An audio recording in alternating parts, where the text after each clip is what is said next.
I've been asked by some viewers what I consider to be a radical traditional Catholic, or RadTrad for short.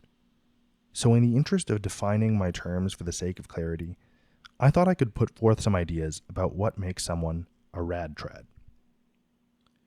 The first characteristic is not merely the preference for the traditional Latin Mass, but sheer condescension towards the Novus Ordo. Along with this is the idolatry of rubrics, liturgy, and letter of the law in a way that is strikingly pharisaical and incompatible with Jesus as portrayed in the four Gospels.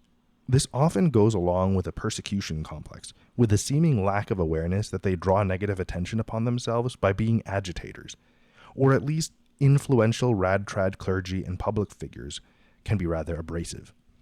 Another trend among RadTrads is something called extreme male headship, something championed by the likes of Timothy Gordon and Chad Ripperger.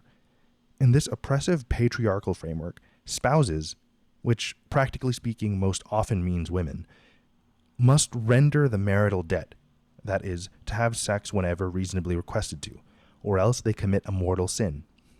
Women working outside the home with no grave cause also commit a mortal sin.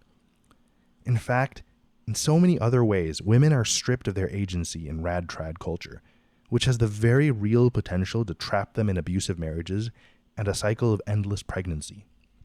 Along with this brutish patriarchy is an utter obsession with all things pertaining to sex and sexuality. In addition to the neurotic fixation on what married couples can or cannot do in the privacy of their own bedroom, I've heard much more about homosexual activity in lurid detail from traditionalists than I have from secular folks who identify as members of the Rainbow Alphabet Gang.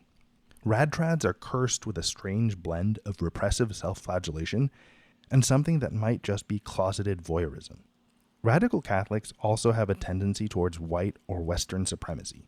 They can be remarkably ill-informed about other cultures or spiritualities and hold to a wooden legalistic interpretation of extra ecclesiam nulla salus, which is Latin for, outside the church, there is no salvation. In other words, unless you are explicitly a part of their version of Catholicism, there is no path to heaven.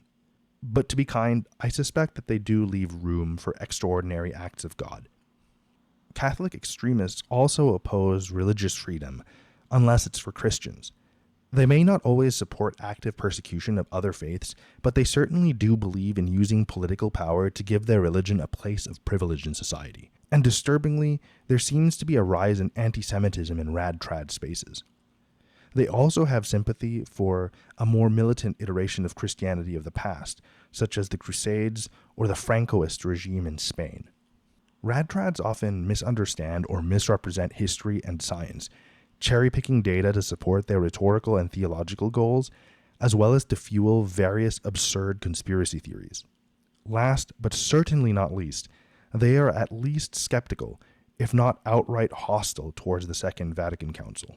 Many radical traditional Catholics will say that much of what I have mentioned thus far is, quote, in accordance with what the Church has always taught, whether that's marital debt, limitations on religious freedom, Latin supremacy, etc.